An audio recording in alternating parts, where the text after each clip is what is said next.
당신이 생각하는 하나님은 어떻게 생겼나요? 하나님께서 천지를 창조하셨어요. 인간은 죄인이 되었고 우리들을 위해 아들 예수님을 보내셨죠. 예수님은 우리 죄를 위해 돌아가셨지만 부활하셨어요. 그 예수님을 잘 믿으면 돼요. 난 예수를 믿으니 거짓말해도 구원받을 거야. 성령님은 안 떠나. 죄를 지어도 하나님이 다 이끌어 주실 거야. 지금은 돈이 나도 중요해. 열심히 믿지 뭐. 주일 하루면 난 할 일 다 한 거야. 어떤 것도 죽기 전에 그럼 이제 회개기도 어떤 한 죄를 거잖아. 회개하면 용서가 돼? 될 거야. 그러니 거짓말뿐이야. 뭐야? 이건 괴물이잖아. 하나님께서 우리에게 주신 성경만이 하나님을 제대로 그릴 수 있습니다. 저는 오늘 부흥을 위해서 우리가 뜨겁게 기도하자고 하는 호소와 같은 설교를 여러분에게 드리려고 합니다. 예수님께서 제자들에게 약속하신 것이지만 사실은 모든 성도들에게 하신 약속입니다. 그것은 모든 성도들에게 하나님께서 놀라운 부흥을 주실 것이라, 성령의 권능을 주실 것이라고 하는 약속을 하셨습니다. 요한복음 14장 12절 말씀에 나를 믿는 자는 우리 모두를 말하는 거죠. 내가 하는 일도 저도 할 것이고 이보다도 더 큰 것도 하리라. 그런 약속을 분명히 하셨습니다. 예수님을 믿는 자, 오직 조건은 그겁니다. 우리 모두에게, 오늘 여기 계신 어느 한 사람도 예외 없이 예수님보다도 더 큰 일을 하는 그런 엄청난 약속을 다 받은 사람들입니다. 예수님께서 승천하시면서 제자들에게 말씀하시기를 오직 성령이 너에게 임하시면 너희가 권능을 받고 그리고 내 증인이 될 것이라. 예루살렘과 온 유대와 사마리아와 땅끝까지 이르러 내 증인이 될 것이라고 약속하셨습니다. 여러분 분명하게 하셔야 합니다. 그런 약속을 내가 받았다는 것입니다. 이 놀라운 부흥의 약속, 이 놀라운 성령의 권능의 약속이 지금 내게 주어진 것이다 하는 사실을 여러분이 정확하게 알고 믿는 것입니다. 여기 계신 분 중에 한 분도 그 점에 대해서 예외가 없습니다. 그런데 실제로 교회나 또는 성도들을 보면 이런 하나님의 권능을 경험하지 못하고 사는 이들이 꽤 많습니다. 그래서 모든 성도들과 모든 교회가 이런 부흥에 대한 분명한 하나님의 약속을 받고 있는지 의심하는 이들도 있습니다. 다 부흥을 경험하는 것은 아니기 때문에 그렇죠. 근데 거기에 이유가 있습니다. 오늘 우리가 이 성경 본문에서 예수님으로부터 큰 권능을 받을 것이라고 이렇게 약속을 받았던 제자들이 그 다음에 어떻게 해서 그런 권능을 받았는지를 보아야 하는 겁니다. 부흥을 약속받은 사람, 성령의 큰 권능을 약속받은 사람이 어떻게 해야 그런 약속이 실제로 그들의 삶에 이루어지는가? 기도입니다. 오늘 말씀에 120명의 성도들이 예수님으로부터 큰 권능을 받을 것이라 하는 약속의 말씀을 붙잡고 마가다락방에서 오로지 기도에 힘썼다. 그 결과 그들에게 성령이 임하게 됩니다. 불과 같은 성령이 임하고 방언이 터지고 그리고 그들이 나가서 복음을 전하여서 예수님의 부활을 증거하게 될 때 수많은 사람들이 예수를 믿게 되고 그렇게 교회가 생기게 되었습니다. 여러분 사도행전 1장 2장은 교회가 어떻게 생겼는지에 대해서 기록해 두고 있는 성경입니다. 여러분 우리 교회가 최초에 처음에는 어떤 모습이었을까? 어떻게 교회가 생긴 것일까? 역사를 뿌리를 찾아서 올라가고 또 올라가 보면 사도행전 1장 2장에 갑니다. 교회의 산실은 바로 기도인 것입니다. 모여서 오로지 기도에 힘쓰는 중에 성령이 임하시고 그리고 교회가 생긴 것입니다. 여러분, 이것이 지금 현재 우리 교회 생활에 그대로 적용이 돼야 합니다. 교회의 모든 일들은 전적으로 모여서 기도하는 중에 성령의 권능이 임하면서 되어져야 합니다. 교회의 모든 일이 그리 되기를 축복합니다. 명심하셔야 합니다. 교회의 일은 어떻게 이루어지는가? 모여서 전심으로 기도하기를 힘쓰는 중에 성령의 권능이 임하고 그래서 주의 일을 감당한 거죠. 우리가 교회 일을 하다가 어려운 일에 부딪히면 그러면 다시 이 자리로 와야 합니다. 모여서 전심으로 기도하는 자리로 돌아와야 합니다. 그러면 다시 교회가 회복이 되는 겁니다. 교회와 성도들이 부흥을 똑같이 약속받고도 경험이 다른 이유는 기도의 차이가 있는 겁니다. 여러분, 이 부흥의 축복은 2000년 교회 역사 통해 언제나 우리에게 동일하게 효력이 있었습니다. 모든 성도들에게도 우리는 부흥의 약속 위에 우리는 신앙생활을 하고 있는 겁니다. 그런데 문제는 그 부흥의 우물을 파느냐 안 파느냐 하는 문제가 있는 겁니다. 만약에 우리가 부흥의 우물을 파지 않으면 그러면 부흥의 물줄기가 우리 땅 발밑으로 흐르고 있어도 우리는 영적으로 메말라서 죽을 수도 있는 겁니다. 누구든지 부흥의 우물을 파는 자는 반드시 성령께서 생수의 샘이 터져나는 것 같은 그런 부흥의 역사를 경험하게 됩니다. 부흥의 우물을 파는 것이 뭔가? 기도라고 하는 겁니다. 120문도가 마가다락방에서 오로지 기도에 힘썼던 것처럼 하나님께서는 오늘 우리에게도 동일하게 기도에 힘쓰기를 원하십니다. 2000년 교회 역사가 그것을 증명해 주고 있어요. 항상 하나님의 부흥은 준비되어져 있었습니다. 문제는 기도하는 사람만 있으면 됐어요. 그러나 지금은 더 그렇습니다, 여러분. 2000년 교회 역사를 통해서 우리가 지금 살고 있는 지금은 매우 특별한 때입니다. 엄청난 하나님의 부흥이 전 세계적으로 지금 터져나고 있는 때에 우리가 살고 있어요.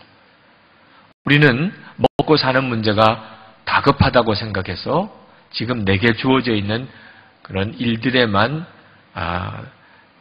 내 마음을 온통 쏟아놓고 살기에 하나님께서 지금 어떤 일을 이루시는지 모르고 지날 때가 많습니다. 여러분, 지금 우리가 어떤 때에 살고 있는지를 간단히 여러분에게 설명을 드리고 싶습니다.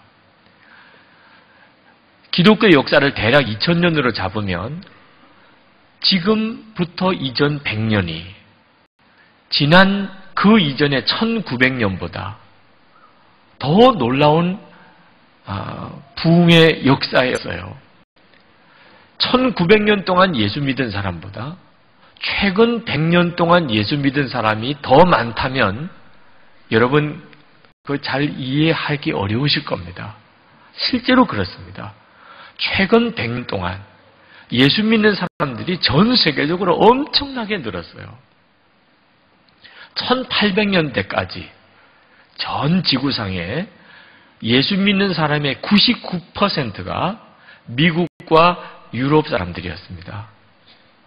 근데 1900년도에 들어오면 91% 정도로 줍니다.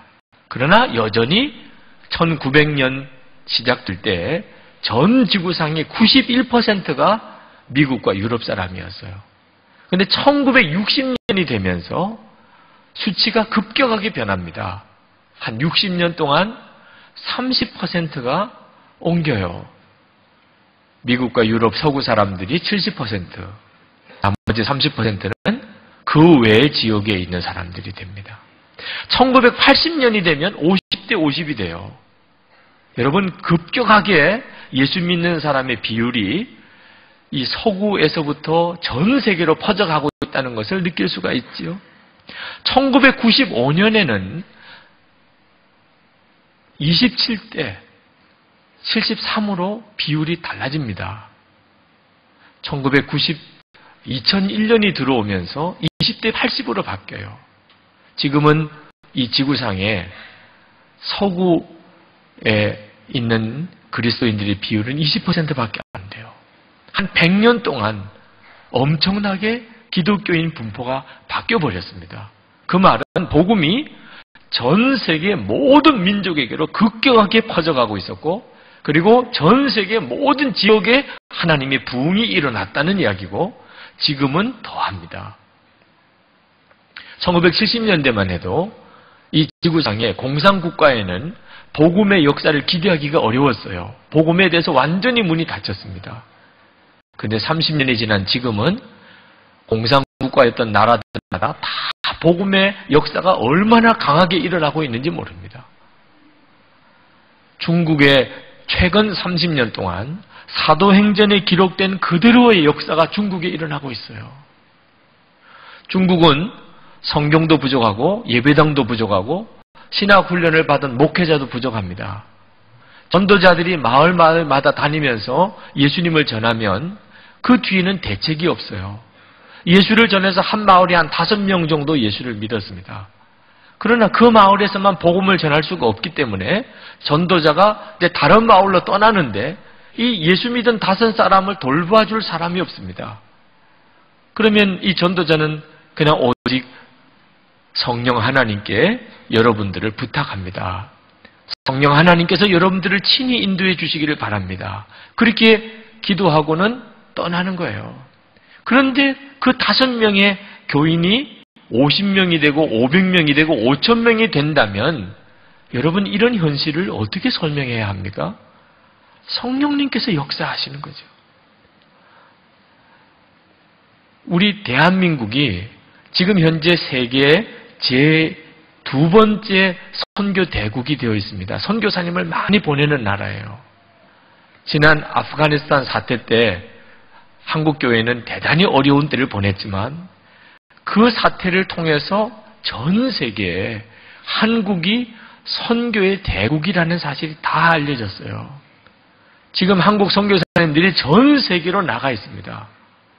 실제적으로 앞으로도 선교사님을 계속 보낼 수 있는 역량, 인적으로나 영적으로나 재정적으로 역량이 있는 교회로 따지면 한국을 제일로 꼽아요.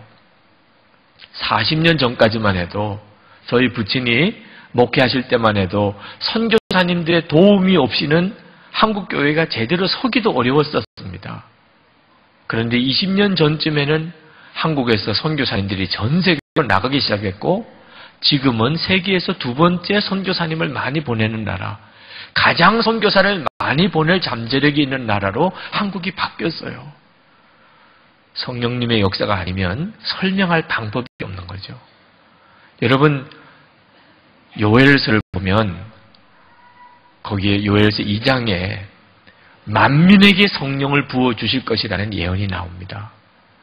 인류 역사상 지금처럼 이 예언이 정확히 이루어지고 있는 시대가 없었다니까요. 지금은 진짜 모든 족속 만민에게 성령이 강력하게 부어지고 있는 때에 우리가 살고 있어요. 그리고 이 성령의 바람은 지금 우리나라를 향하여 오고 있습니다. 저는 이 한국에 반드시 하나님께서 성령의 역사하심으로 한국을 새롭게 부흥시키실 것을 확신합니다. 하나님은 한국을 하나님이 마지막 때 주님 다시 오실 때를 위하여 쓰시기로 작정하셨어요. 그것은 우리 교회 역사를 살펴보면 압니다. 하나님이 작정하지 않았다면 이런 일이 한국에 일어날 수가 없어요. 그러나 지금 한국은 매우 영적으로 위기에 있습니다. 마귀가 한국 교회와 또 사회를 말할 수 없는 일들을 저질러 놓았습니다. 입에 담기도 부끄러운 일들이 많이 생겼어요. 그래서 한국 교회의 권위가 땅에 떨어졌습니다. 사람들마다 복음에 대해서 마음의 문이 급격하게 닫혀가고 있어요. 지금 우리 한국 안에서 하나님에 대해서, 교회에 대해서, 예수 그리스도에 대하여 심각할 정도의 조롱과 그리고 비난이 일어나고 있습니다. 하나님께서 그 일을 어떻게 받으실지가 두려울 정도예요. 교회가 영적으로 매우 메말라져 버렸습니다. 그렇게 되면서 한국 이 나라는 세계에서 가장 음란한 나라가 되어버렸어요. 임박한 심판이 두려울 정도입니다. 그래서 한국을 향하여 경고의 예언의 메시지가 계속 나오고 있습니다. 여러분, 이 문제를 절대로 간단하게 보면 안 됩니다. 그렇기 때문에 하나님께서 반드시 이 한국에 권능과 함께 나타나는 복음의 역사, 부흥을 반드시 주시게 되어 있는 거예요. 이 일을 위해서 여러분 기도해야 합니다. 우리에게 하나님께서 부흥을 주셔야 합니다. 하나님을 부정하고 비난하고 조롱하는 많은 사람들 앞에 하나님은 정말 살아계신 하나님인 것이 증거되어져야 합니다. 이것이 지금 우리를 향한 하나님의 계획이에요. 이 부흥은 이미 준비되어져 있습니다. 하나님께서 이미 그 부흥을 위해서 모든 것을 다 준비해 놓고 계십니다. 그러나 하나님이 친히 그 부흥을 일으키시는 분이시고 또 그 부흥을 하나님이 준비해 놓으셨다 하더라도 부흥의 우물을 파는 사람, 기도로 하나님께서 이 부흥을 우리에게 주시기를 간절히 기도하지 않으면 그러면 부흥이 우리에게 임할 수가 없어요. 하나님이 역사하실 수가 없습니다. 그렇기 때문에 하나님께서 지금 우리에게 기도에 강권하시는 역사를 주시는 거예요.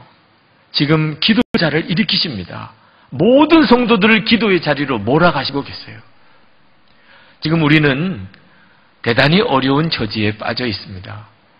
그 문제는 경제적인 문제 같고 사회적인 문제 같고 가정적인 문제, 자녀들의 문제, 건강의 문제 같고 그러나 여러분 이 문제를 영적인 눈으로 다시 열어보면 하나님께서 우리를 기도의 자리로 내모시는 거죠. 기도해야 하는 것이기 때문에 부흥의 우물을 파는 기도자들이 서야 하나님이 역사하실 수 있기 때문에 우리를 기도 자리로 내어 모시는 겁니다. 그러므로 오늘 이 자리에 혹시 경제적인 위기가 닥쳤거나 가정의 위기가 왔거나 건강의 위기가 왔거나 하다면 그렇다면 하나님이 나를 기도의 자리로 내 모시는구나 깨달으시게 되기를 축복합니다. 정확하게 보셔야 돼요. 두려워하고 또 낙심하고 사람들을 찾아서 분주히 돌아다니고 사람들을 원망하고 불평하고 환경을 탓하면 그러면 진짜 망하는 겁니다. 하나님이 나를 기도하게 몰아내시는구나. 하나님 제가 기도하겠습니다. 하나님 제가 정말 하나님의 부흥을 경험하기 원하고 우리 한국 교회에 이 민족에 하나님의 부흥을 주시옵소서. 여러분 기도하는 자리로 나오셔야 돼요. 예수님께서 제자들에게 이제 너희들이 예루살렘 떠나지 않고 기다리면 그러면 내게 들은 바 아버지의 약속하신 성령의 권능을 너희들이 받을 것이라. 이제 너희들에게 엄청난 부흥이 임할 것이라. 그렇게 말씀을 하셨는데 그 말은 단순히 그냥 기다리라는 뜻이 아니었어요. 그것은 너희들이 모여서 기도하라는 것이었습니다. 예수님께서 이 말씀을 하실 때 그 말씀을 들었던 사람은 500명이 넘는다고 성경은 기록하고 있습니다. 그러나 실제로 예수님께서 말씀하신 그대로 부흥을 경험한 사람은 120명이었어요. 그 120명은 어떤 사람이었나? 예수님께서 말씀하실 때 예루살렘을 떠나지 말라 그러니까 예루살렘을 떠나지 않고 그리고 그들은 마가다락방에서 약속이 이루어질 때까지 오로지 기도했었어요. 그때 당시에 제자들이 예루살렘을 떠나지 않는 것은 위험한 일이었습니다. 예루살렘은 예수님을 십자가에 못 박아 죽인 그 사람들이 여전히 권세를 가지고 있었습니다. 그 제자들도 잡아 죽이려고 사람들 찾아다니고 있었어요. 갈릴리 사람들이었던 예수님의 제자들이 예루살렘에 남아있을 이유도 없었고 예수님도 안 계신 예루살렘에 왜 있습니까? 자기들을 죽이려고 하는 사람들이 찾고 있는데 왜 예루살렘에 있습니까? 빨리 예루살렘을 떠나야 되는 거죠. 그러나 예수님께서 예루살렘 떠나지 말라고 했기 때문에 그들은 예루살렘에서 남았습니다. 그리고 마가다락방에 120명이 모였어요. 지금과 같은 시대에도 120명이 어느 집에 모였다면 금방 드러나잖아요. 예루살렘에 있더라도 다 뿔뿔이 흩어져 있다면 그러면 오히려 안전할 수도 있겠는데 120명이 마가다락방에 모였어요. 이유는 그 마가다락방이 하나님께서 성령을 부으시기로 작정한 곳이기 때문입니다. 마가다락방은 마가의 어머니의 집입니다. 그 집 2층에서 그 갈릴리의 제자들이 예루살렘에 올 때마다 거기에 모여서 먹고 자고 했습니다. 예수님과 마지막 최후의 만찬을 했던 것도 그곳이었어요. 예수님께서 예루살렘을 떠나지 말라고 하셨을 때 말씀하신 의도는 마가다락방에 모여 있으라는 것이었습니다. 그들은 위험함에도 불구하고 사람들에게 드러나는 일임에도 불구하고 마가다락방에 모였어요. 120명이. 그러나 그 약속을 들은 사람은 500명이 넘었습니다. 그 120명에게만 성령이 임한 거예요. 나머지 사람들은 하나님의 성령이 임하는 것에 대해서 소문으로만 들을 수밖에 없었어요. 성도 여러분, 여러분이 기도하되 개인적으로 기도하는 것과 교회로 모여서 기도하는 것이 하나님의 역사가 다릅니다. 개인적으로 기도하면 개인적으로 은혜를 받겠지만 이 세상을 뒤집는 진정한 부흥의 역사를 위해서는 모여 기도하는 것에 대해서 여러분 알아야 합니다. 모이는 일은 그때 당시의 제자들도 그랬지만 우리들에게도 쉬운 일이 아닙니다. 모여서 열흘 동안 전심으로 기도했다. 생업을 다 전폐하고 그리고 열흘 동안 모여 기도한 일이 간단한 문제가 아니죠. 하루를 기도해도 안 되고 이틀을 기도해도 아무 일이 없고 사흘을 기도해도 아무 일이 없을 때 그들 중에 마음이 흔들리는 사람이 왜 없었겠습니까? 그런데도 120명의 마음을 하나로 간절히 기도할 때 비로소 약속하신 하나님의 부흥이 임했던 겁니다.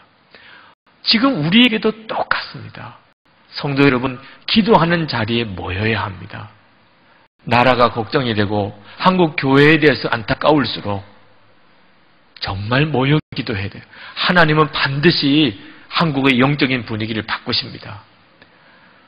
그 일이 이루어지기 전에 제가 이렇게 설교하는 것이 참 조심스럽지만 저는 이 설교가 나중에 하나님께서 이 땅에 부흥을 주실 때 하나님께서 이미 예언을 주셨다는 증거가 되기를 원합니다. 반드시 하나님은 이 한국에 부흥을 주십니다. 문제는 어디서부터 그 기도에 우물을 파는 이들을 통하여 부흥이 터져 나오느냐 하는 거예요. 여러분들은 부흥의 구경꾼이 되기를 원하십니까? 하나님의 역사의 한 복판에 있기를 축복합니다. 새벽에 성도들이 모여 기도하는 자리에 여러분이 힘을 합하여 모여야 돼요. 100명이 기도하는 거하고 500명이 기도하는 1000명이 기도하는 게 다릅니다. 저희 교회는 금요 심야 기도회를 이름을 성령 집회로 바꿨습니다. 하나님이 이 땅에 성령을 부으실 것을 분명히 믿고 금요 성령 집회라고 집회 이름을 바꿨습니다. 기도 시간을 좀 더 충분히 갖기 위해서 성령 집회 시작을 8시로 당겼습니다. 직장 때문에 가게 때문에 그 시간에 맞춰 오지 못하는 분들이 우리 교우들 중에 많으실 겁니다. 시간에 맞춰 오지 못하게 되니까 빠질 이유가 충분하잖아요. 나는 8시까지는 무슨 일이 있어도 교회에 올 수가 없어. 그래서 나는 성령 집회에 참석할 수가 없어. 그러나 너무나 많은 성도들이 그 시간에 참석하지 못한다 하더라도 끝자락에라도 참석해서 1시간이라도 기도하고 가려고 오시는 분들이 많습니다. 지난 금요일 저녁 성령 집회 때 참석하셨던 분들은 정말 불과 같이 부어지는 기도의 역사를 경험했어요. 너무나 뜨겁게 강하게 하나님께서 우리에게 기도의 영을 부으셨습니다. 만약에 이 교회가, 이 예배당이 지상에 있는 예배당이었다고 한다면 아마 그렇게 기도했다가는 난리가 났을 거예요, 주변이. 저는 하나님이 왜 이 엄청난 예배당을 이 지하에다가 짓게 했는지 이유를 알겠더라. 기도하게 하기 위해서. 그것도 그냥 강력하게 기도하게 하기 위해서 하나님께서 이 예배당을 지하에 지어주신 거예요. 여러분, 기도의 우물을 이 한국 교회에 또 한국 민족에 하나님이 부흥의 역사를 터뜨리기 위해서 부흥을 위하여 우물을 파는 기도자들을 위해서 주신 예배당입니다. 저는 새벽 기도에도 결국은 이 지하 예배당에서 드려질 수 있게 되기를 원합니다. 하나님의 역사는 지금 우리 가운데 너무나 놀랍게 이루어지고 있어요. 한국 교회는 기도로 일어났던 교회입니다. 선교사님들의 기록에 보면 그들이 기도에 있어서만큼은 이 조선 교회를 따라갈 수가 없다. 그렇게 그들이 고백했어요. 기도에 있어서만큼은 조선 교회를 따라갈 수가 없다. 한 번은 어느 지방에 선교사님이 가셨다가 새벽 기도회가 있다는 말을 듣고 선교사님이 새벽 5시에 새벽 일찍 일어나서 새벽 기도에 참석하려고 나오셨어요. 근데 3명밖에 기도하는 사람이 없는 겁니다. 근데 시간이 5시가 넘어갔는데도 새벽 기도회를 시작을 하질 않아요. 새벽 기도회가 있다고 해서 나왔는데 왜 새벽 기도를 안 하나 하고 나와서 물어보니까 이미 새벽 기도 끝나고 다 갔어요. 너무 늦게 나오신 거죠. 한국 교회 교인들은 처음에 하나님의 은혜를 깨닫고 기도를 해도 무섭게 기도하는 사람이었어요. 그래서 한국 교회가 기도로 유명한 교회가 된 겁니다. 새벽 기도회가 처음 공식적으로 교회 기도회로 이렇게 발표되는 날, 우리가 이제부터는 매일 새벽 기도회를 모이겠습니다. 그때 길선주 목사님은 새벽 4시 반에 새벽 기도회를 공식적으로 모이려고 생각을 했습니다. 그런데 그날 새벽 2시에 벌써 400명이나 나와서 기도를 시작을 했던 기록에 보면 한국 교인들 대단하죠. 내일부터는 새벽에 기도 집회를, 기도회를 하겠습니다. 했더니 그 광고 듣고 새벽 2시에 400명이나 나온 거예요. 물론 나중에 이유를 알아보니까 시계가 없는 거 그때 당시에. 그러니까 자다가 일어나면 몇 시인지를 잘 모르니까 그냥 교회 나온 거죠. 새벽 기도 시간 때는 700명이 모였다. 첫 번째 새벽 기도. 우리나라의 첫 번째 새벽 기도회가 정말 대단한 역사죠. 그렇게 무섭게 기도했던 교회가 한국 교회예요. 그래서 한국 교회는 엄청난 역사가 일어났습니다. 1910년 10월 어느 주에 그 평양 시내의 교회들의 주보들을 다 모아서 통계를 모아 보니까 그 주일에 세례받은 사람만 4,000명이라는 거예요. 아마 이런 일은 서울에도 일어나지 않을 거예요. 성령의 강력한 역사죠. 그렇게 기도하는 교회였기 때문에 성령의 역사가 그렇게 강하게 일어났던 겁니다. 복음이 전해지고 마을마다 교회가 섰는데 꼭 전도자가 들어가고 선교사님이 복음을 전해서 교회가 세워지지 않은 교회도 수없이 많이 생겼어요. 어떤 마을 사람이 외지에 나가서 예배를 드리고 부흥에 참석하고 거기서 은혜를 받고 그리고 그분이 집으로 돌아오면서 성경을 가지고 갔어요. 누구도 성경을 가르쳐주는 사람도 없고 함께 읽자고 하는 사람도 없는데 자기 주변의 이웃 사람들 불러다가 같이 성경을 읽는데 성경을 읽으면서 예수를 믿었다는 거예요. 그런 사람이 50명이 됐다는 겁니다. 그래서 그들이 여기도 우리가 교회를 하나 만들자. 근데 교회를 어떻게 만드는지를 알아야지. 성경을 읽어보니까 성경에 그들이 세례를 받았더라. 아, 우리가 세례를 받으면 우리가 이렇게 모이는 것이 교회가 되겠구나. 그럼 세례를 어떻게 받나? 아무리 성경을 읽어도 세례 받는 방법을 모르겠는데 물로 세례를 받는다. 그래서 그들이 집에 돌아가서 전부 목욕하고 와서 세례 받았다 그러고 교회가 세워졌다는 거예요. 선교사님들의 보고 속에 어느 마을에 들어가서 교회가 있는데 어떻게 교회가 세워졌는지 그 교회에 세워진 연역을 따라 들어가 보니까 그래서 교회가 세워졌다는 거예요. 50명의 세례 받는 사람. 하나님은 그 일도 기쁘게 받으셨으리라고 선교사님이 그렇게 썼어요. 여러분, 이와 같은 일이 지금 다시 이 땅에 일어나야 하는 겁니다. 이삭이 하나님 앞에 축복을 받고 우물을 파는 데마다 우물이 터져나는 역사가 일어났습니다. 그런데 이삭이 아무데나 우물을 판 것이 아니고 아버지 아브라함이 팠던 우물, 근데 블레셋 사람들이 다 메꾸어버린 그곳의 우물을 봤어요. 그리고 그 우물들이 다시 터져 나왔다고 그랬습니다. 이 일이 지금 한국에 일어나야 하는 거예요. 우리는 하나님께서 강력하게 성령을 부으셨던 나라입니다. 그리고 그것이 기도로 일어났어요. 지금도 하나님은 그것을 우리에게 원하십니다. 지금 우리에게는 나라를 위하여 할 수 있는 힘이 아무것도 없습니다. 지금 감리교회가 매우 어려운 처지에 빠졌고 한국교회가 위기라고 해도 우리로서는 무슨 할 수 있는 힘이 없어요. 그러나 여러분, 성령이 임하고 나면 달라집니다. 성령이 임하면 권능이 우리에게 주어져요. 사람이 바뀝니다. 사랑이 없어서 냉정한 사람이 사랑의 사람으로 바뀝니다. 늘 슬픔에 사로잡혀 있던 사람이 기쁨의 사람으로 바뀌어요. 항상 싸우기만 하고 다투기만 하던 사람이 화목한 사람으로 바뀝니다. 성질이 급한 사람이 오래 참는 사람이 돼요. 믿을 수 없는 사람이 충성스러운 사람이 됩니다. 여러분, 이와 같은 변화가 개인 심령에도 일어나지만 가정에도 일어나고, 그리고 도시가 변화돼요. 성남이 바뀌고 서울이 바뀌고 용인이 바뀌고 도시가 변화되는 역사가 나라도 바뀝니다.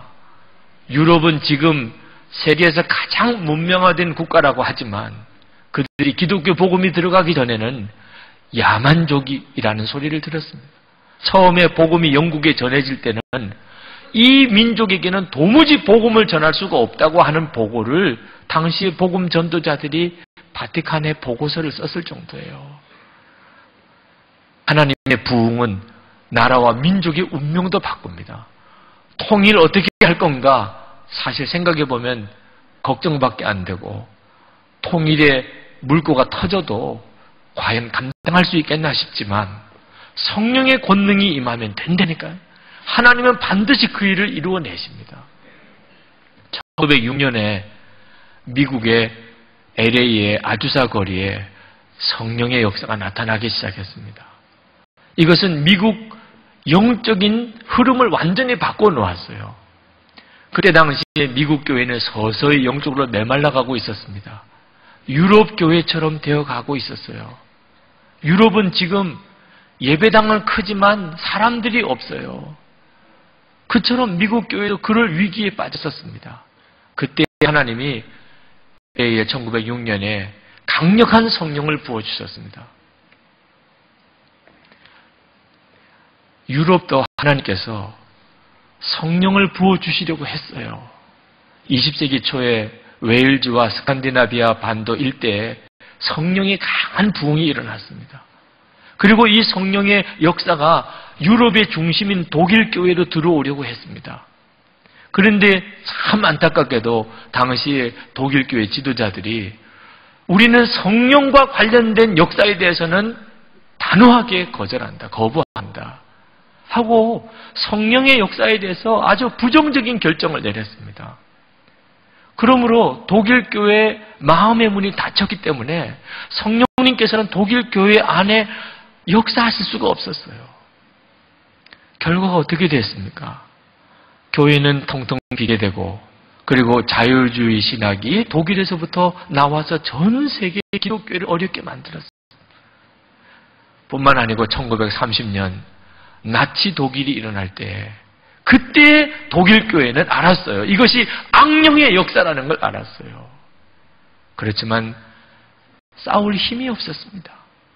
악한 영과 싸울 수 있는 성령의 능력을 그들 스스로가 거부했기 때문에 결국은 독일은 그 지성이 당대의 최고라고 꼽던 그 독일이 그렇게 무서운 나라가 된 거죠. 그런데 미국도 그와 같을 뻔했었어요. 하나님이 1906년 성령의 역사하심으로 미국을 다시 영적으로 소생시켜 준 겁니다. 그런데 이 아주사 거리의 흑인 동네에 어떻게 성령이 부어지게 됐는가? 기도의 우물을 파는 자들이 있었기 때문입니다. 그때 당시에 사회적으로 경제적으로 너무나 어려움을 당하던 흑인들 중에 성경을 읽다가 보니까 성령의 역사라고 하는 말씀을 들었어요. 예수님께서는 우리에게 부흥을 약속하셨어요. 성령의 권능을 약속하셨어요. 근데 자기들에게는 아무런 체험도 없고 아무런 권능의 경험도 없는 거예요. 그들은 경제적으로도 사회적으로도 너무나 비참하지만 영적으로는 너무너무 간절했습니다.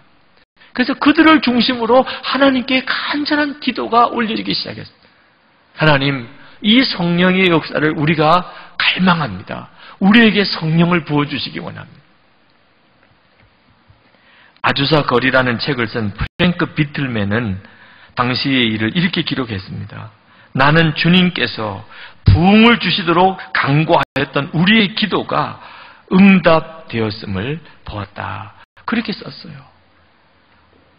그냥 우연히 어느 순간에 1906년 LA 아주사 거리에 하나님이 부흥을 주신 게 아닙니다. 정말 장이 끊어지는 듯이 하나님 앞에 간절히 부흥을 갈구했던 기도가 그곳에 있었던 거예요. 부흥의 우물을 파는 기도가 있었던 거예요. 근데 여러분, 그 해 1906년 성령께서 미국에 강력하게 역사하셨던 그 해에 바로 그 지역에 대지진이 일어난 거 아십니까? 1906년 샌프란시스코 대지진이 같은 도시에 일어났어요. 프랭크 터틀맨은 이렇게 썼습니다. 천국과 지옥이 이 도시에 동시에 임한 것처럼 보였다. 여러분, 부흥을 위한 우물을 파는 것은 우리가 해도 되고 안 해도 되는 문제가 아닙니다. 만약에 우리가 하나님의 부흥 속에 들어가지 못하면 그러면 우리에게는 파멸이 오는 거예요. 성령이 임하는 것과 대지진이 일어나는 사건을 겪으면서 성경이 말하는 그대로 이루어지고 있다고 이 프랭크 비틀맨은 썼습니다. 요엘서가 예언하기를 말세에 만민에게 성령이 부어질 거라고 그랬어요. 말세, 마지막 때에 온 세상이 심판받는 그때에 성령의 강력한 부흥도 같이 온다는 겁니다. 성도 여러분, 둘 중에 하나예요. 어느 편에 설 겁니까? 오늘 목사님 설교는 내 신앙의 유형과는 너무 다릅니다. 그렇게 마음의 문을 닫고 계신 분이 혹 있으시다면 정말 성령의 감동하심을 따라 간절히 여러분에게 권합니다. 부흥도 파멸도 아닌 중간지대는 없어요. 마지막 때가 될수록 더 그렇습니다. 부흥과 심판은 같이 옵니다. 여러분은 부흥의 때에 서셔야 하는 거죠. 저는 목사지만 죄의 유혹 때문에 마음의 갈등으로 고통당하던 때가 있었어요. 죄의 유혹이 목사에게 왜 갈등이 돼요? 죄가 그렇게 강해서 그런 게 아닙니다. 제 마음에 죄에 대한 단호한 태도가 없었기 때문입니다. 죄 짓지 마라. 죄와 결별해야 된다. 그런 메시지를 수도 없이 들었어요. 그러나 하나님, 그렇습니다. 제가 이제는 죄의 유혹의 끈을 이제는 완전히 놓겠습니다. 그렇게 하나님께 기쁨으로 응답하지 못했습니다. 이유는 하나예요. 내가 이제 죄의 유혹을 다 버리고 나면 세상 무슨 재미로 살아? 그런 마음이 제 마음속에 있었단 말입니다. 세상 재미가 하나도 없을 것 같아. 내가 이제는 완전히 죄와 결별하고 죄의 유혹의 끈을 내가 다 내려놓으면 그러면 나는 정말 재미없는 인생을 살 것 같더란 말이에요. 제 마음속에 죄에 대하여 유혹을 놓지 아니하는 마음이 있기 때문에 마귀와 죄는 제게 역사할 수 있었던 거예요. 그런데 하나님께서 제게 이제 하나님께서 이 민족에게 부흥을 주시려고 한다는 것과 그것은 심판과 함께 온다는 것에 대해서 제게 깨닫게 하시고 난 다음에는 완전히 달라졌습니다. 그날 새끼들 때 하나님께서 제게 다시 한번 도전해 주셨어요. 그때 제 느낌으로는 마지막 경고 같은 마음을 주셨습니다. 너는 이제 죄와 완전히 결별할 수 있겠느냐? 내 마음에 붙잡고 있는 죄의 유혹을 내가 이제는 완전히 내려놓을 수 있겠느냐? 저는 그때 조금도 주저없이 하나님 그렇게 하겠다고 그랬어요. 하나님, 제가 이제는 죄의 유혹에 대해서 완전히 내려놓습니다. 하나님, 제가 이제는 죄와 완전히 결별하기를 원합니다. 그리고 난 다음에 죄와의 싸움은 차원이 달라졌어요. 성도 여러분, 지금 여러분에게도 동일한 결단이 필요합니다. 지금 언제까지나 죄의 유혹의 끈을 붙잡고 아슬아슬하게 지금 줄다리기 할 수 있는 때가 아니에요. 여러분도 이미 요 몇 주간 동안 다 겪어보셨지 않습니까? 어느 한순간에 우리가 먹고 사는 것을 걱정해야 될 때가 올지 모릅니다. 어느 한순간에 우리가 배급을 타기 위해서 줄을 서야 될 때가 올지 모릅니다. 한번 하나님께서 하나님의 은혜를 거두시면 무슨 일이 우리에게 닥칠지 몰라요. 언제까지나 여러분 망설이고 주저할 여유가 없어요. 하나님 앞에 그동안 내가 하나님 뜻대로 바르게 살지 못했던 죄를 정말 회개하고 이제는 단호하게 죄를 청산하고 하나님, 제 심령에, 우리 가정에, 우리 한국 교회에, 이 민족에 하나님 계획하신 그 부흥을 우리에게 허락해 주옵소서. 우리 힘으로는 아무것도 할 수 없지만 권능을 우리에게 부어주셔서 하나님, 이 민족을 살려주십시오. 한국 교회를 살려주십시오. 부흥의 우물을 판 기도의 자리로 여러분 나와 서셔야 합니다. 하나님은 우리 교회를 매일 사람들이, 성도들이 모여서 기도하는 집으로 만들고 있음을 봅니다. 여러분, 어느 요일이건 우리 교회에 나와 보세요. 이 큰 예배당 언제 다 채우나 그랬는데 벌써 예배당 완공하고 난 다음부터 이 예배당은 정말 가득가득 사람들이 모여서 기도하는 처소로 하나님이 쓰시고 계시고, 지금은 매일같이 성도들이 이 예배당에 모여서 뜨겁게 기도하는 예배당이 되었어요. 어제 토요일 여러분 교회에 나와 보신 분들은 알겠지만 8,000평이 넘는 이 예배당에 모임 장소가 없어서 모임 장소를 찾아서 다녀야 될 정도로 하나님이 이 예배당을 그렇게 쓰시고 계십니다. 무섭도록 기도하는 교회로 하나님이 몰아가시는 거죠. 여러분들의 집에서 모이는 속회도 그리 되기를 축복합니다. 여러분의 집에서 선교회가 모이고 기도 모임들이 모여서 마가다락방처럼 그렇게 유명한 집이 되기를 원합니다. 마가다락방이 바로 마가의 집이라는 뜻이죠. 여러분, 사모하는 마음을 가지세요. 우리 집이 크고 적은 게 문제가 아니죠. 우리 집이 마지막 때에 하나님 앞에 부흥의 우물을 파는 기도의 처소로 사용되어서 우리 집에서 모이는 모임 속에서 하나님의 부흥이 임했다고 하는, 그래서 하나님의 나라의 유명한 집이 되기를 원합니다. 교회만 다니는 것으로 만족하면 안 됩니다. 여러분, 절대로 그렇게 하시면 안 돼요. 오늘 이 시간 여러분에게 기도에 대해서 강요하는 게 아닙니다. 여러분을 부흥의 자리로 초청하는 거예요. 여러분이 부흥을 구경하고 소식을 전해 듣는 사람이 아니고 그 부흥을 직접 경험하는 자리로 여러분이 그 중심에 서기를 초청하는 겁니다. 정말 기도하는 자리에 모여야 합니다. 기도하기에 너무 늦은 사람은 아무도 없어요. 하나님의 부흥에 여러분 제외된 사람 없습니다. 기도하지 않는 사람, 하나님의 부흥에 대한 약속을 믿지 않는 사람만 있을 뿐이에요. 카메론 페리라고 하는 목사님은 30세에 목사가 되어서 60세가 될 때까지 그분은 성령의 역사를 체험하지 못하고 목회를 하셨습니다. 그런데 사모님이 갑자기 병이 들었습니다. 사모님을 고쳐보려고 백방으로 애를 쓰다가 어느 순간에 목사님 마음에 통렬한 하나님의 책망이 임했습니다. 예수님은 어제나 오늘에 영원히 동일하시고 그 예수님은 우리를 영혼만 구원하실 뿐만 아니고 육신도 치유하시는 분이신데 너는 예수를 믿고 30년 동안이나 목회까지 했으면서도 어떻게 기도로 성령의 능력으로 아내를 고쳐보려고 하는 믿음이 없느냐. 그때 이 목사님이 하나님 앞에 무릎을 꿇고 회개했어요. 하나님, 제 속에 하나님께서 원하시는 믿음이 없었습니다. 제가 성령의 능력에 대한 확신이 없습니다. 그리고 그때부터 그 목사님이 하루에 1시간 기도를 작정합니다. 그리고 어디를 가든지 그 약속을 하나님 앞에 철저히 지켰어요. 성령님 역사해 주십시오.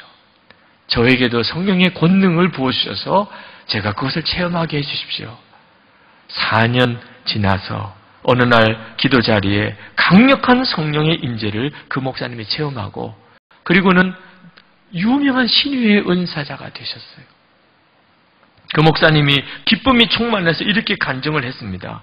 성령의 충만한 능력을 받고 2달 동안 전도한 것이 능력을 체험하지 못하고 전도한 30년보다 더 많은 결실을 얻었다. 성도 여러분, 오늘 이 시간 여러분 안에 하나님은 나에게도 부흥을 주시려고 하시는구나. 하나님은 지금 내 기도도 받으시려고 하시는구나. 믿어지게 되기를 축복합니다. 이제 성찬을 받겠습니다. 여러분, 하나님 성령의 권능으로 제게 역사해 주시고 우리 가정에 역사해 주시고 하나님 한국교회 이 민족에게 역사해 주십시오. 성찬을 받으면서 꼭 그렇게 기도해 주시기 바랍니다. 그동안에 하나님 앞에 기도의 사명 제대로 감당하지 못한 거 정말 하나님께 회개하고 하나님 제가 이제는 부흥의 우물을 파는 자가 되겠습니다. 하나님 앞에 약속드리고 그리고 우리 성찬을 받겠습니다. 이제 우리 다 같이 통성으로 기도하겠습니다. 하나님 감사합니다. 우리를 부흥에 대해 우리를 초청하여 주시고 불러주신 하나님을 찬양합니다. 아버지, 우리가 더욱더 하나님 부흥의 우물을 파고 하나님 기도로 나가는 자들이 되게 하여 주시옵소서. 아버지 하나님, 우리 기도를 통하여서 하나님께서 예비하신 그 부흥의 그 우물들이 아버지 우리 곳곳에서 터져나게 하시고 아버지 우리의 모임의 모든 속회와 선교회와 우리 모임 가운데에 하나님 놀라운 주의 부흥의 역사를 하나님 보게 하여 주시옵소서. 아버지 마지막 때에 아버지 심판의 자리가 아니라 그 부흥의 때에 우리가 감절히 서 있기를 원합니다. 아버지 하나님, 우리가 정말 죄에 대하여서 다시는 아버지 하나님, 아버지 정말 단호한 자세로 서게 하여 주시고 아버지 세상 재미에 대한 미련을 버리게 하시고 제가 완전히 아버지 결별하여서 아버지 하나님의 아버지 마음을 알고 아버지 주님의 때를 저 믿음으로 아버지 취하는 귀한 하나님의 성도들 되게 하여 주시옵소서. 아버지 하나님, 더 우리가 기도에 나아가길 간절히 소망합니다. 아버지 부흥이 주신 그 약속을 따라서 아버지는 기도를 통하여 큰 권능을 지금 우리가 다 누리게 하여 주시옵소서. 아버지 하나님, 말세에 아버지 성령을 우리에게 부어주신다고 약속하셨사오니 아버지 그 약속의 말씀들이 우리 각 사람 모든 심령과 아버지 저희 가정과 직장과 모든 있는 곳마다 주여 넘쳐나게 하여 주시옵소서. 우리가 더욱더 하나님 부흥의 자리를 사모하여 나오게 하여 주시고 아버지 하나님, 그 기도를 통하여서 하나님께서 이루시는 기도자를 일으키셔서 우리 한국교회와 사회가 더 하나님 사오게 하여 주시옵소서. 아버지 하나님, 한국교회를 하나님 살려주시옵소서. 하나님, 이 민족 위에 약속하신 하나님의 부흥을 주옵소서. 부흥의 우물을 파는 기도자들이 일어나기를 찾으시는 하나님, 오늘 중에 주의 마음의 감동을 받아 말씀을 전했지만 사랑하는 성도들을 기도 자리로 이끄실 분은 주님이시다. 말씀이 살아있는 생명의 능력이 되게 하셔서 개인의 심령과 가정을 위해서도 우리 교회와 감리교회와 한국교회와 이 민족을 위해서 기도자를 세워 주옵소서. 하나님, 정말 부흥의 우물을 파는 자가 되게 해 주옵소서. 이 민족을 주님 긍휼히 여기시고 통일을 하나님 이루시기를 원하시고 주의 오심을 위해 선교 완성을 위해 세계 열방을 향하여 사명을 감당케 하시기를 원하시는 하나님, 주의 역사를 보게 하소서. 하나님의 영광이 드러나는 것을 보게 하소서. 하나님의 행하시는 일들이 하나님이 이 땅에 있는 모든 이들에게 소문으로 증거되게 하여 주옵소서. 불신자들이 하나님의 역사를 보기 위해 구름대같이 몰려드는 역사가 나타나게 하여 주옵소서. 주님, 하나님, 정말 막혀진 하늘문이 활짝 열려지기 원합니다. 우리의 심령에 기도의 문이 터지기를 원합니다. 오늘도 믿음으로 나와 성찬을 받기를 원하는 모든 성도들 가운데 주님 함께 하소서. 이 떡과 포도즙을 먹고 마실 때 주님의 살과 피를 먹고 마시게 하옵소서. 예수 그리스도 이름으로 간절히 기도합나이다. 아멘. 예수 그리스도를 구주로 믿고 그의 뜻에 따라 새로운 삶을 살며 부흥의 우물을 파기로 결심하는 여러분들을 이 거룩한 은혜의 자리에 초대합니다. 이전에 죄된 것을 다 떨쳐버리고 겸손한 마음으로 성찬식에 참여하시기를 바랍니다. 주님께서 자신의 몸을 내어주시던 밤 떡을 손에 드시고 감사 기도를 드리신 다음 떼어 제자들에게 주시며 말씀하셨습니다. 받아 먹어라. 이는 너희를 위해 내어주는 나의 몸이니 먹을 때마다 나를 기억하여라. 식후에 주님께서는 잔을 드시고 감사 기도를 드리신 후에 제자들에게 돌리시며 말씀하셨습니다. 이 잔을 마시라. 이는 죄 사함을 얻게 하려고 많은 사람을 위해 흘린 새 언약의 피니 이를 행할 때마다 나를 기념하여라. 아멘. 오늘 성찬을 받으실 때 이 약속, 이 말씀이 그대로 여러분에게 이루어지는 것을 믿으시기를 바랍니다. 이제 떡을 여러분에게 나누겠습니다. 여러분이 떡을 받으시고 바로 드시지 마시고 예수님께서 지금 여러분과 한 몸이 되시는 놀라운 은혜로 역사하시는 것을 조용히 묵상하시기를 바랍니다. 주님과 여러분이 한 몸이 되었음을 여러분이 믿음으로 받으시기를 바랍니다. 부흥은 여기서부터 시작되는 것입니다. 예수님 이 시간에 여러분이 이 떡을 먹음처럼 여러분의 몸과 하나가 되셨습니다.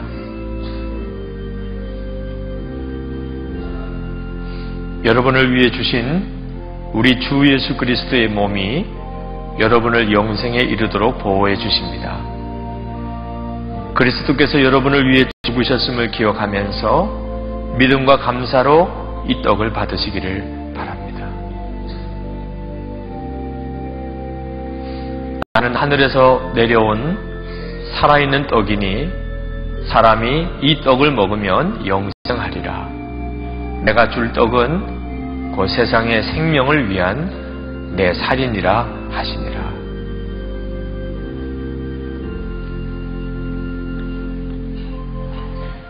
나무에 달려 그 몸으로 우리 죄를 담당하셨으니 이는 우리로 죄에 대하여 죽고 의에 대하여 살게 하려 하십니다. 그가 채찍에 맞음으로 너희는 나음을 얻었나니. 아멘.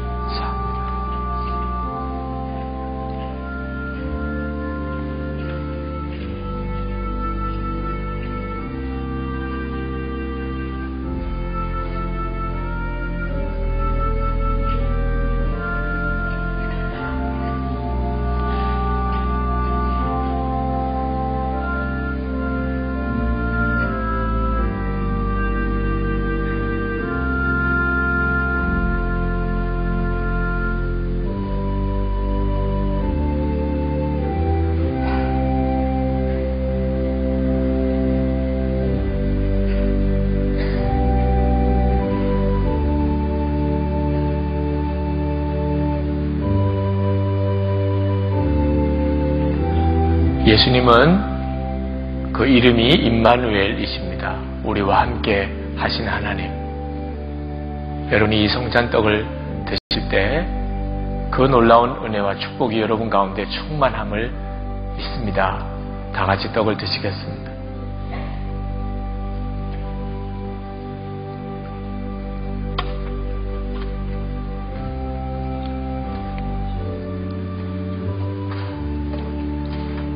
여러분에게 포도주 잔을 나눌 때 역시 받아서 바로 드시지 마시고 보혈의 능력, 여러분을 머리 위에서부터 발끝까지 여러분의 마음의 생각의 가장 깊은 곳까지 역사하시는, 정결케 하시는 보혈의 능력을 잠잠히 그려보시기 바랍니다.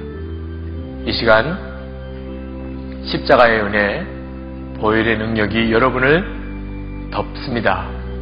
머리끝에서 발끝까지 여러분의 마음의 깊은 속에 있는 모든 죄와 허물을 정결하게 하는 역사가 있습니다. 여러분 죄와 단호히 결별할 결단을 성찬을 받으면서 하시기를 바랍니다. 그리고 하나님의 부흥의 중심에 들어가기를 기도하시기를 바랍니다. 여러분을 위해 흘리신 우리 주 예수 그리스도의 피가 여러분을 영생에 이르도록 보호해 주십니다. 그리스도께서 여러분을 위해 흘리신 피를 기억하면서 믿음과 감사로 이 잔을 받으시기 바랍니다.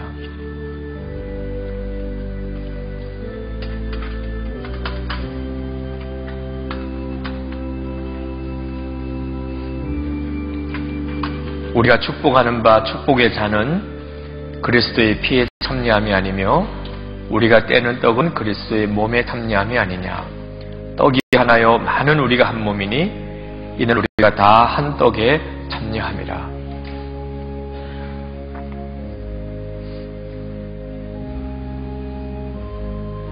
우리를 정결케 하시는 보혈의 능력이 오늘 여기에 모인 여러분 모두 위에 놀라고 충만하게 함께하고 계십니다. 그 보혈의 능력을 찬양하고 감사하면서 우리 다 같이 드십시다. 주님 감사합니다. 포도주 잔은 여러분 자리에 좌우에 있는 홈에 꽂아 두시기를 바랍니다. 다 같이 기도하겠습니다. 아버지 하나님, 하나님의 크고 놀라운 은혜를 감사합니다. 예수님, 저희와 온전히 한 몸 되신 것을 믿습니다. 이제 우리를 이끄소서. 우리가 이 땅에 임할 하나님의 새로운 부흥을 기대하고 있습니다. 하나님의 계획하신 것을 믿습니다. 부흥의 우물을 파는 자로 우리가 서겠습니다. 하나님의 부흥의 중심에 우리가 있기를 원합니다. 하나님, 사랑하는 성도들에게 기도하는 자리에 나올 수 있도록 역사해 주옵소서. 하나님, 친히 하소서. 주님만이 그렇게 하실 수 있습니다. 이 교회, 이 예배당을 이 지하에 이렇게 크게 지어주신 하나님, 기도하는 성도로 가득 채워 주옵소서. 오늘도 우리의 전심의 예배를 받으신 하나님, 우리의 찬양과 기도와 함께 우리의 드리는 헌금을 이 시간 주님께 봉헌해 드립니다. 아버지 하나님, 드릴 힘이 있고 드릴 믿음이 있게 해주셔서 감사합니다. 하나님을 위해서 살고 싶습니다. 하나님 앞에 쓰임받고 싶습니다. 사랑하는 성도들을 축복하시고 하나님 앞에 쓰임받는 성도, 살아계신 하나님의 증인이 되는 성도, 축복의 통로가 되는 성도가 되게 해 주옵소서.